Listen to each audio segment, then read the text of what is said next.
Okay, so it's come to this. Writing essays for YouTube videos. Oh my god. Now I know this is a completely random type of video, but like, let's be honest. This channel has no consistency anyway. So, yeah. Why I killed Kenny? I'm the king around here. And don't you forget it.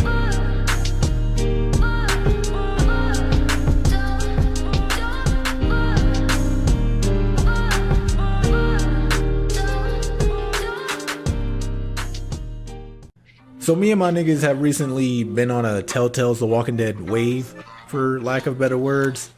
I've marathoned them, they marathoned them. I uploaded season 4 on here. I'll promise I'll finish it. No. We all agree that it's some of the best story writing that we've ever experienced. It's right up there with Spider-Man, The Last of Us, and some other shit. But even though we love this series and can sing Kumbaya by the fire about it, there's something we always get in the most heated arguments about when it's brought up. It's all because at the ending of season 2, I decided to kill everybody's favorite lover boy since Twilight, Kenny. For everyone who just watches the show but doesn't play the games, you should. It's way better than that shit that you're watching. This character has been your best friend or reluctant ally, depending on how you played the previous game, season 1. I'm going to talk about season 1 in a minute, so we'll just hold off on the recap. Just know if anyone is your ride or die through this series, it's him. Now, some people think the only reason I did kill Kenny was just to see what happens or to be edgy, but I'm going to tell you right now, that's not fucking true. Like, at all. This was actually a really painful decision for me to make. According to Steam, I clocked in 11 hours into this game. And I guarantee at least an hour of that was me just staring at the pause menu as I fought myself with this choice. I was heartbroken just as much as anybody else was. The only difference between me and other people is that I wasn't going to let the idea of a happy ending cloud my better judgment. Like Hollywood and all these big companies have it stuck in our heads that a happy ending is a good ending, when really it's just a lazy way to cover up even lazier writing. Don't get me wrong, I don't want a sad ending. I just don't like seeing a happy one used as a crutch. So no, I didn't kill one of the best developed characters of all time out of spite or some stupid trophy.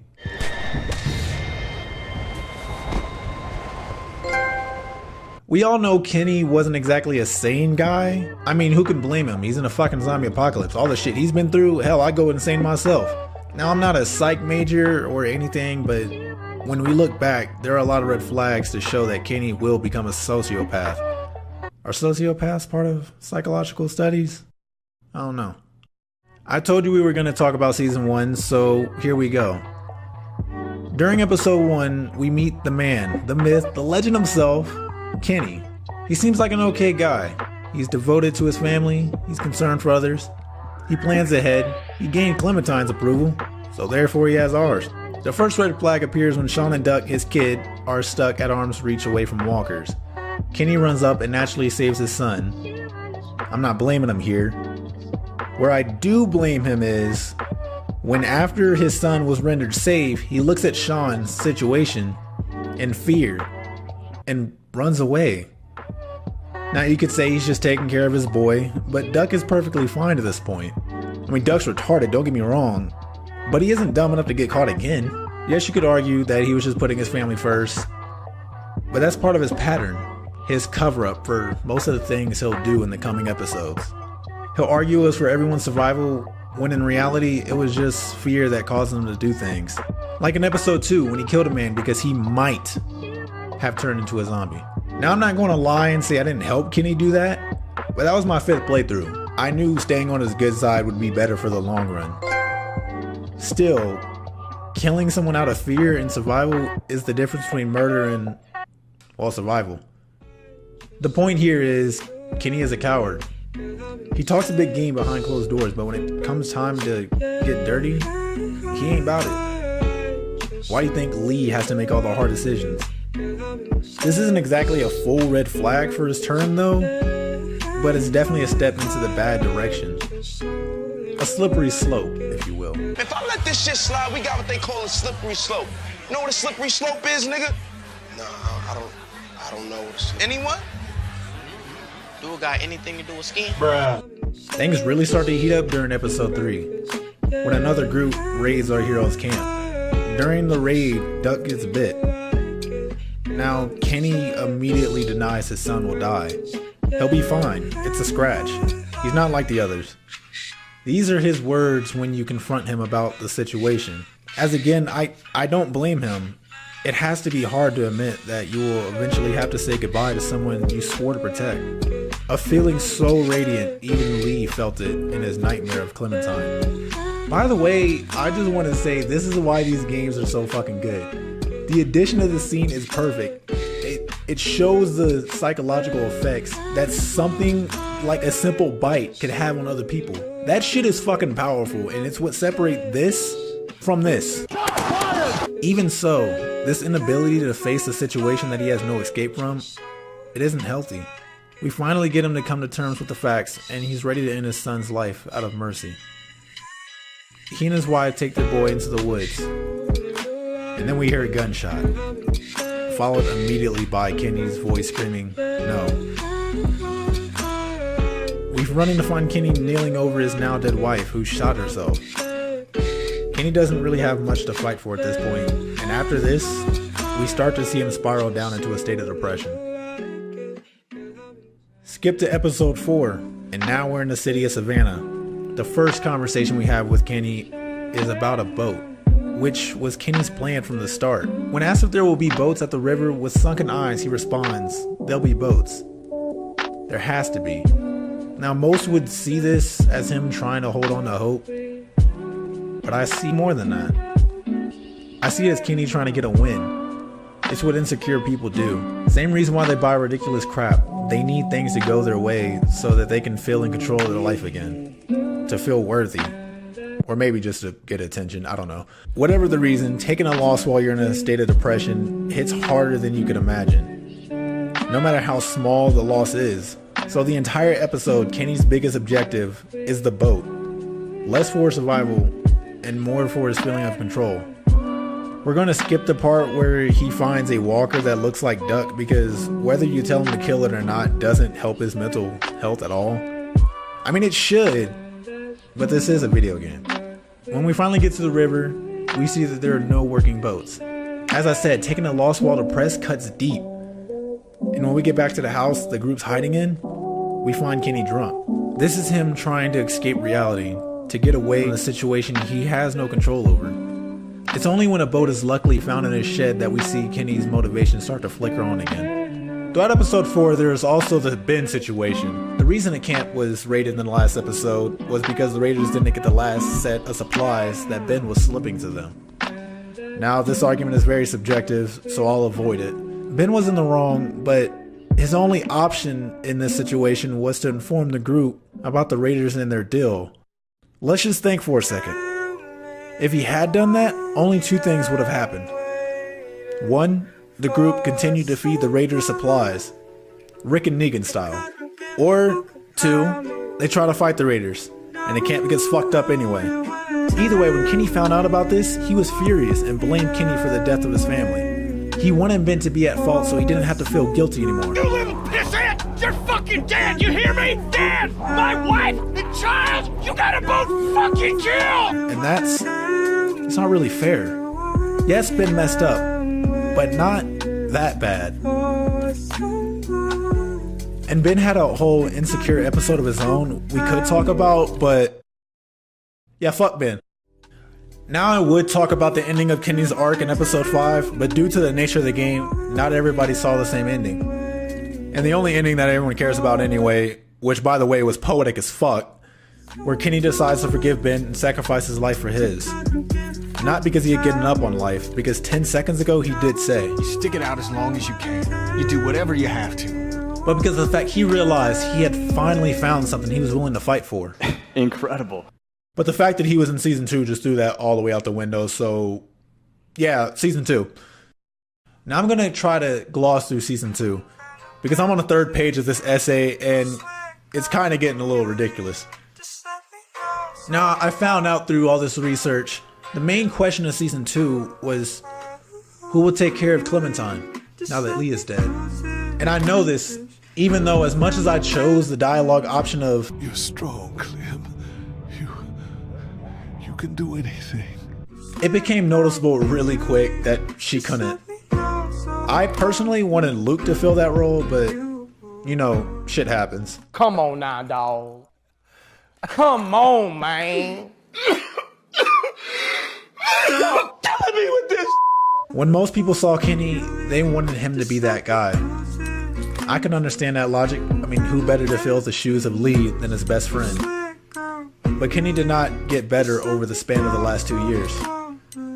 In this season, the signs get a lot brighter.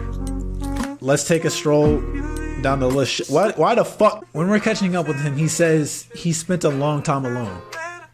A long time with those previously mentioned depressing feelings. But he wasn't willing to talk about it. Both his friends tell us that he's been secretive about his past experiences, which show me that he isn't completely over the events of season 1. Then we see him become angry towards the new group when they combat his idea to go up north. This spike in anger over small annoyances occurred plenty of time in this season. It also happened last game, but again, subjective. During the same argument, he calls Clementine Duck. This is because now that Clementine's back, all those old memories and feelings are rushing back, and they're hitting hard. He starts doing things out of anger. The depressed feeling he had when things were out of control has now turned into rage, and he suffers for it. But he continues to do these things every time. There's a quote from Albert Einstein about this. But since it's a gaming channel, I'm going to show the Far Cry 3 version. What the definition of insanity is. Insanity is doing the exact same fucking thing over and over again, expecting shit to change.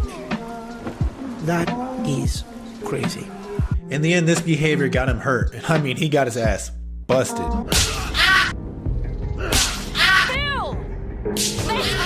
You know, I've learned a lot while writing this. It's that Kenny is a total Vegeta. He's always angry. I am Vegeta, Prince of all Saiyans, last of my royal blood, bringer of death, destroyer of worlds, and wrecker of your shit. He's persistent.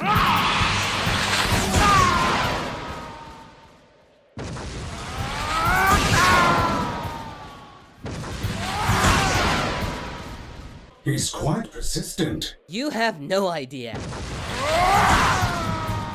And he almost never wins. But bitch, I got you this time! You want to know what death tastes like? He gets his revenge though, by beating Carver's face in with a crowbar. This level of anger shows that he's in too deep. The Kenny we once knew is gone. There's a choice to watch here, and I did choose to, but I did it because I knew it would make Clementine tougher. I didn't really make any decisions from the heart until, well, after losing yet another love interest a few minutes later, Kenny is now a full sociopath, and it's showing. He's blaming other people again. He's angry over little shit. He's distancing himself away from everyone aside from Clementine and the newborn AJ, who he sees a shot of redemption in. Jane and the others start to tell me that Kenny isn't safe to be around. It's these conversations in the game where I felt the most conflicted, because I knew they were right, but I also didn't want to let him go. Like I said, he's your ride or die. Now I'm being asked, am I his? God, I want the answer to be yes. All I want is for him to go back to normal, to be my best friend again. But the more he gets out of control, the idea of a happy ending fades. I'll never forget this scene when Jane and I are sitting next to a window watching Kenny fix a truck, while Jane tells me that the nice man I met in the barn 2 years ago is gone. The camera skips to AJ laying between Jane and me. By the way, the symbolism is fucking real. And I realized the same way Lee chose to protect me, I chose to protect him. At all costs. But I'm too scared to decide yet, so I give Kenny one more chance. After... No! A few events unfold. I'm in a dream sequence. The same dream sequence that I saw in season 1. Why are these games so fucking good? Lee and I talk about Lily, but metaphorically about Kenny. About how it's hard to keep being yourself when bad things happen to you. How people can become dangerous, and how sometimes you have to hurt someone to keep your loved ones safe. My old protector just confirmed my decision. I wake up in the back of the truck with Kenny and Jane arguing. Now Jane's making some good ass points, but that's the last sense that Jane will show. You heard that, right? I do not condone any of the shit that follows. Eventually we're all split up in the snowstorm, but I find Kenny in the sheltered room. Jane soon follows without AJ. It's apparent that something's bad happened to him. When Kenny runs out to find AJ, Jane tells me to trust her and to not intervene. Boys is confusing a motherfucker. She says I'm going to see who Kenny really is. And on cue, Kenny charges in like, I'm about to end this man's whole career. Now Kenny is on bumpers on sight. But why? He's willing to kill someone over an accident. Yes, it's severe, I know that. But you don't kill people because they messed up. Actually... Now hold up. I'm not there yet. The fight ends with Jane pinned down with a knife to her heart. My only option now is to shoot Kenny or let him kill Jane.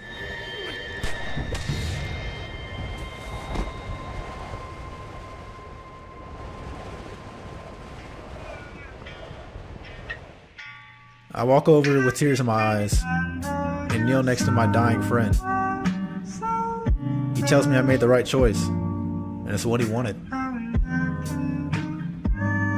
You see, I didn't take Kenny's life because I wanted to. I did it because I had to. I wanted to fight side by side again with him, but not with the man he had become. So yeah, that's why I killed him. For survival, for mercy, and out of love.